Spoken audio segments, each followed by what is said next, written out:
Today I want to touch on another interesting subject, and again I'm going to go with the expat community. More two thumbs down. Okay, so for you guys, you know I love it. I hear one of the guys today. I was watching a video. I'm not going to say who it is. I don't even remember who it is. He says, "I trust my wife. I do.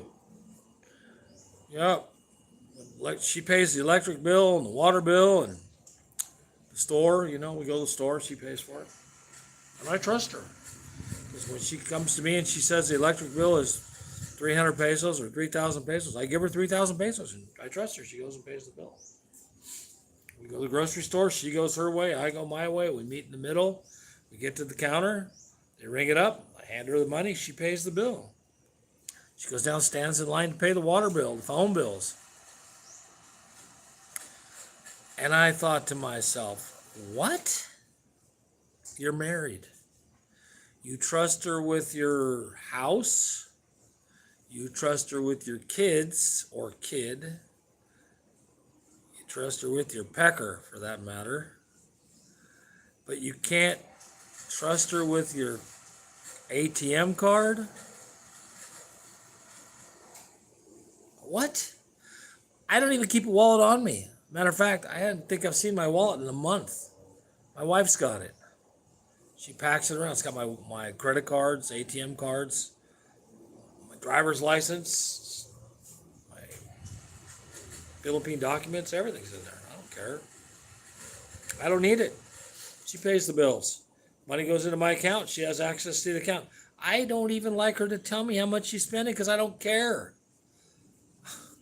I moved out of that situation in the U.S., so I got to worry about my wife being a thief. Here, no. You can't trust your family. You can't trust your wife. Go back to the U.S. It's a very important part of this culture. The wives run the home, you idiots.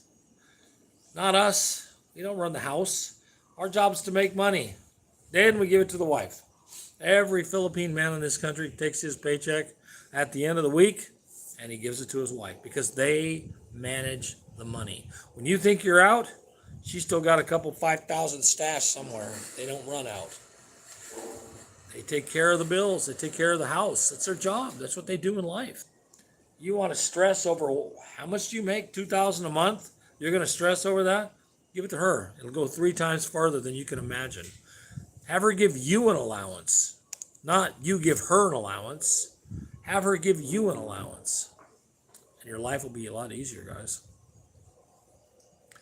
The Philippine women are incredibly money frugal. Frugal, that's the word. They won't spend a penny more than they need to. Like I said, I had my wife go to the market with $1,000 cash in her pocket, in pesos or in dollars. And I watched her buy, I think it was a watermelon. Maybe, I don't know what it was. A piece of fruit, anyway. And the guy told her, 120 pesos. What? That's what she said. What? She said, no, I don't think so. 90. 90. Then the guy said, no, 120. She says, no, 90. She says, no, okay, bye. Oh, wait, don't go. How about 100 even? She thought for a minute. She said, okay, 100 even. They will bicker over a peso, 1 peso. And you guys are worried about letting her pay the electric bill, giving her your money? God, guys, if you're so worried about your money, go somewhere else. This is back to the Dumageddon crowd. You guys don't even know what this culture is like after 10 years of living here. Well, haven't heard anybody live here that long. But after 5 or 6 years of living here, you don't know the culture. It's weird. You don't know the culture. I was watching a video today about some guy they got in a fight and their son got hit in the head and ended up in the hospital getting brain surgery. And then they got sued. And the guy got put in jail. But they're getting sued by the family. Yeah, it happens. You're an American. You're rich. Even if you're not rich, you're rich. They don't like to be embarrassed, my friends. Remember that. They know a lot of people. That's what they do. They interact with all of their relatives and their neighbors and their friends. And they're all saying, that guy beat up my son and he died, and he's in jail, and now I want money. Yeah, make a couple of big banners that said their son that kid put your son in the hospital and it cost you X amount of dollars. What should you do? And just embarrass that family a little bit. It's legal. Don't lie. Tell the truth. Watch what happens. Shit will change. I'm telling you right now. The embarrassment factor. They have a word for it here. Emeritus. That's kind of like the person that tells all the bullshit stories. Why did they say if you fart in your house, go down 2 miles, they got the toilet paper, they're holding on their finger like this so you can use it. It's a different kind of culture here, guys. You have to learn to adapt. And like I said, I've been in a lot of places. And if you want to live in a country and you want to thrive there, you have to adapt to the culture. You can't move out of the United States into a place that has all Americans and even think you have a say-so of what goes on in this country. You don't. You have no idea. Watched the guy yesterday saying that he had to go to the hospital. He got checked out by one doctor, and the doctor, he wasn't sure it was good. They gave him a bunch of drugs, so he went to another hospital 5 or 6 hours away, and they told him a whole different story. And yeah, I believe that. That's totally very possible. But as far as the next thing he said was, if you get a broken bone or a cuts or bruise, go to the hospital. Go to the community hospital. Sounds stupid. It's free. They know how to deal with cuts and bruises and broken bones and all the stuff that happens to life on a daily basis. They're the best because they deal with hundreds of people a week. They get a lot of practice. Now, would I go there for a compound fracture with a bone sticking out of my leg? Probably not. But I went there when I ripped my toe off. They stitched it up. Damn, the guy did such a good job. There's not even a scar. And I took my toe off at the middle joint, my big toe. Not even a scar on my foot.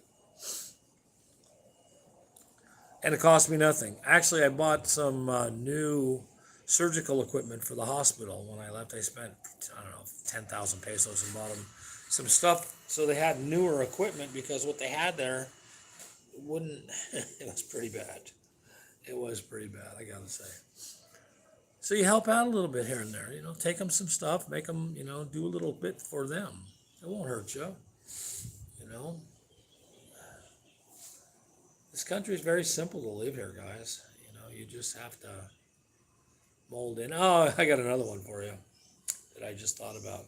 And I'm watching all these guys, all of you Philippine bloggers. When you say bad stuff about your neighbors, the neighborhood, the community you live in, the city you live in, you don't think that their kids, the family members are watching your blogs and going, "Oh, that guy's calling us a dick.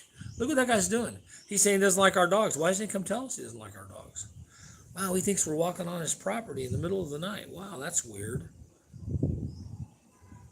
Dude, they've all got cell phones. They're not stupid. As a matter of fact, I guarantee they're better at using their phone than you are by a long ways. All of them, from the youngest to the oldest. You don't think that they know that's a blogger city and that all of you goofballs, it's a good favorite word, are blogging about what you see and what you do and how you live every day? You call them names, they know it 15 minutes later. Wonder why you're having trouble in the city you live in? Think about what you're doing. You're doing it to yourself. I watch the blogs, and some of these guys, oh, I can't stand my damn neighbors, man. Their dogs are driving me up a wall. And they put up a fence, and the goats jump the fence into my yard, and I just hate them. Go talk to them. Be nice. You're the jerk, not them. They're living their life. They're happy, and they're having a good time, and I ain't thinking about the goats jumping your fence. It ain't hurt nothing. It's just on a damn grassy field. Who cares? But if you don't like it, go talk to them. They'll fix it. They'll chain the goat up, or they'll move it to another part of the field. They'll do something. They're not going to say, ah, fuck you, I'm not now. No, they're not like that. The Philippine culture and the Philippine people are very, very accommodating, all of them. And, it kills me to hear all this stuff about, the girls. And, the girls, they're just girls. You get a lot worse girls in the United States than you're ever going to find here. And you guys that are in your 70s, you're going out looking at girls that are 25. I don't have a clue why. Why arm candy, like I said before. They only expect what you teach them to expect. They haven't been around guys like you before. They don't know that if you spend $500, it's not a big deal.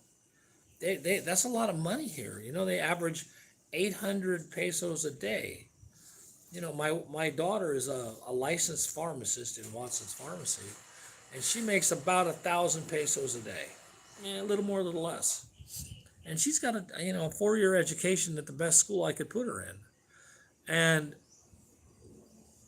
she's gonna, if she moved out, which she won't, I hope, that's enough for her to survive and have a new motorcycle and have rent and have all the stuff. I used to give her $100 a week allowance when she was up in Baguio for her schooling. That was enough. Matter of fact, I think she saved a lot of it and had a bank account when she came home. I don't know. Didn't ask. Don't care. I gave it to her. It was her money. But, if you treat people here normal, honey, let's go out and have a nice dinner tonight. And it costs you a couple $1,000 for, you go to the mall and you have a nice dinner in one of the restaurants. And you want to buy her something real nice, go buy her, a pair of Crocs or something. That's $100. Crocs are $100. You know what? She'll wear them proudly and say, look what my husband bought for me, every time she goes out with them. But you guys, I trust my wife with the money. I give her, she says the electric bill's $300. I give her $300. She goes and pays the bill. When my wife says, honey, I need some money, I tell her, I don't care. I don't want to hear about it. Get what you need. Don't tell me. I don't want to stress. I don't want to stress here. So why do I care how much money she's taken out of the bank? She knows how much is in there. The bank tells her every time she takes money out, this is the balance. So she knows. She does. She runs the bank way better than me. I don't want to. It's one of the things that I used to hate about being in the U.S. I had to pay the bills and do the shopping. Oh, I hated it. And I was married and hated it then. It's a lot simpler here to just be simple. But I'm telling you guys, your blogs, where you're talking bad about your neighbors, talking bad about the local cops, talking bad about the barangay captains, you wonder why you're having trouble. They're watching your videos. They're not stupid. I guarantee you, they are watching all of your videos. Have you not thought of this? I don't think you have. Because out of all the videos I've watched a lot of them, especially out there in the Dumaguete bunch. Do you guys not get that they are experts on their cell phones? Way better than you're ever going to be. And you don't think that they watch your videos daily, maybe hourly? And if they see one they think makes them look bad, you don't think they show their mom, their dad, their uncle, their cousin? And you don't think when you walk down the street they go, yeah, they do. They're human. Talk bad about me enough times, I'm going to go look you up too. That's what happens. I keep saying it. I watch I call them the Dumaguete crowd. Doom. That's it, Doom. That's where you guys live, in Doomsville. You don't know the culture here. Not one of you that I've listened to, not one do I feel knows the culture of the Philippines. Not even one. You have some piece of it, a little bit.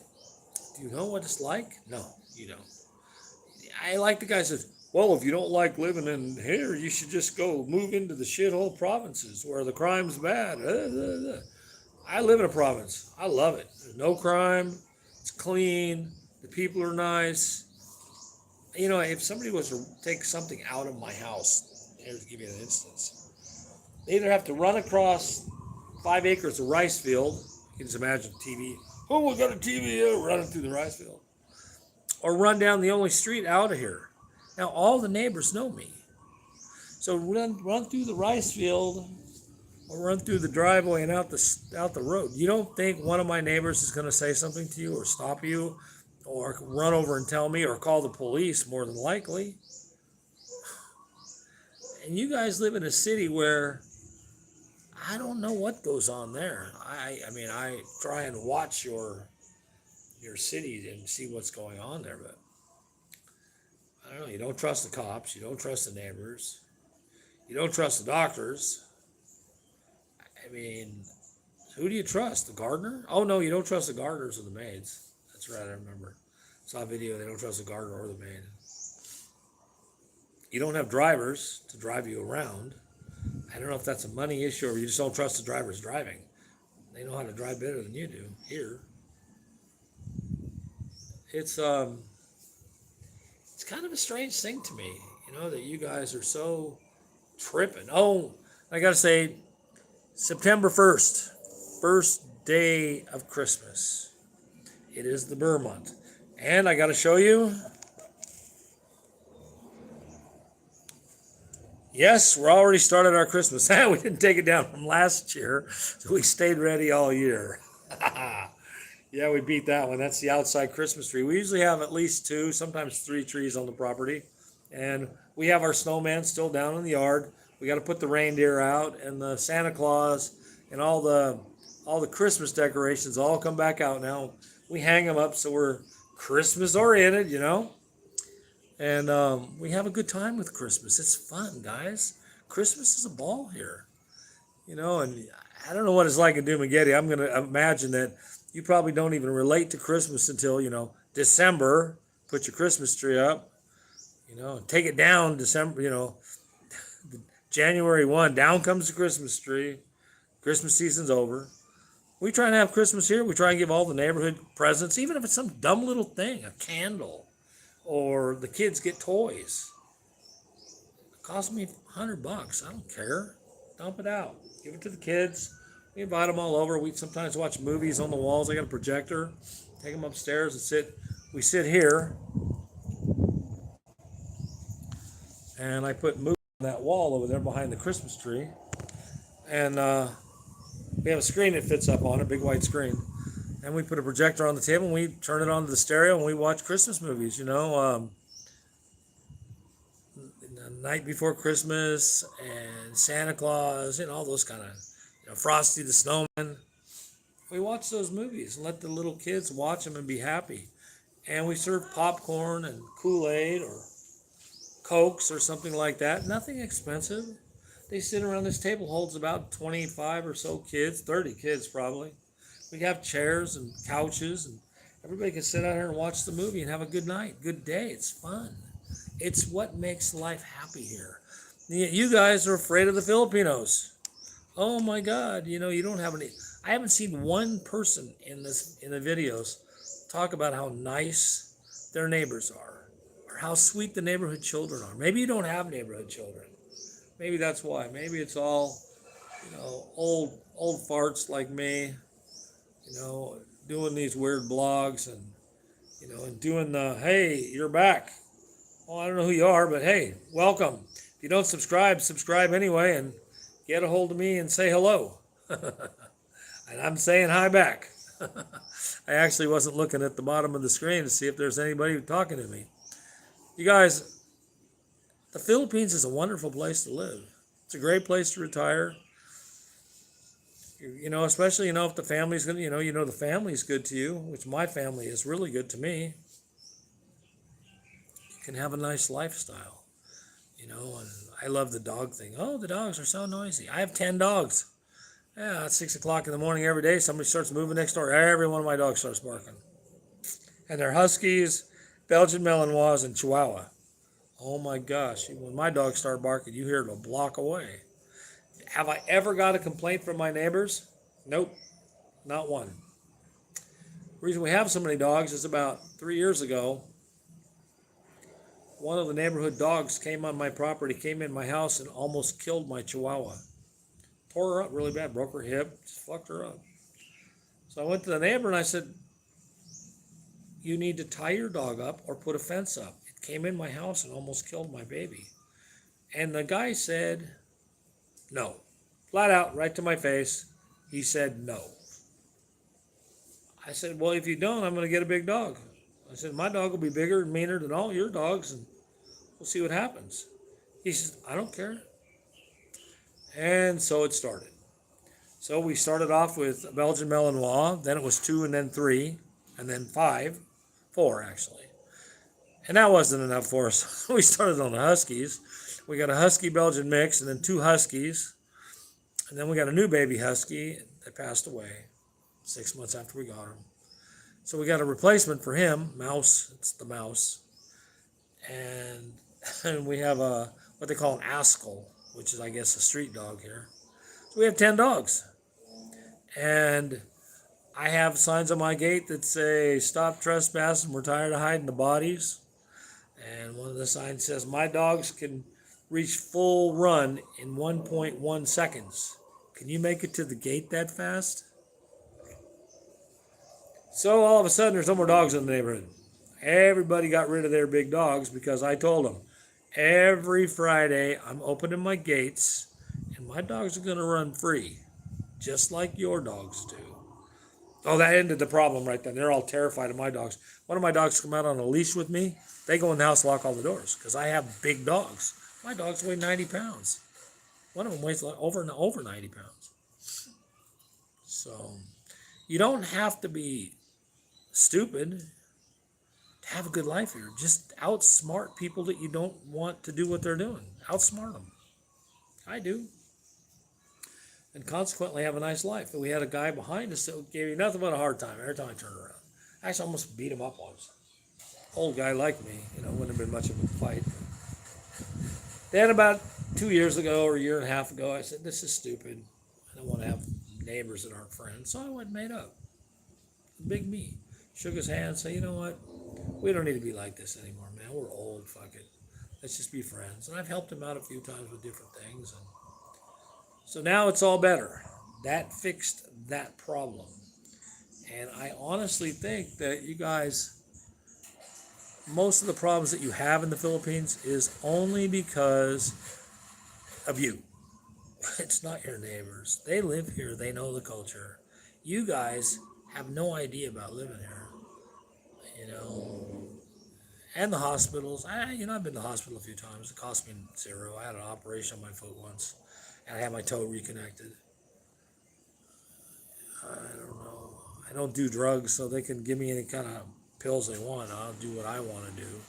If I need antibiotics, I really buy them at the veterinarian places. You can get better. You can get better antibiotics from the vets and the places that take care of chickens and horses than I can do by a long ways by what you get from the doctor's offices. And my daughter's a pharmacist, so I can get anything I want.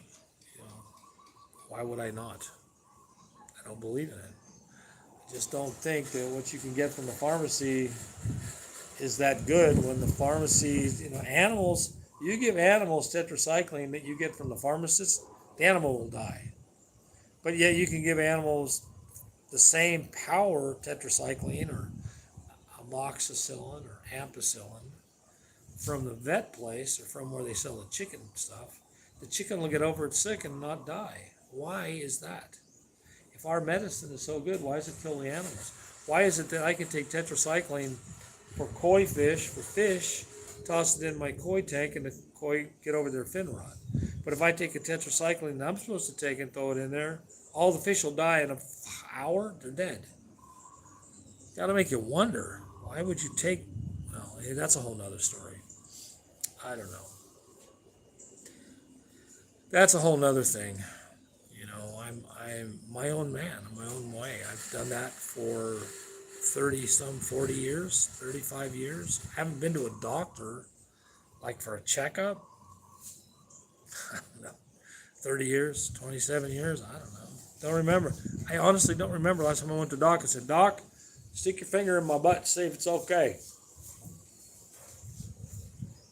I don't think so. Not gonna happen. You know, I don't think so. Yep. Last time I went to the doctor, I told the doctor, I said, Doctor, there's a problem, man. My farts don't smell bad. I don't get it. They don't smell at all. The doctor looked at me and said, Huh? I said, I'm serious. My farts don't stink. The doctor says, I don't believe you. Let a ripper go. You know, let a ripper go. And the doctor looked at me and goes, Oh, God, you need surgery. Shit.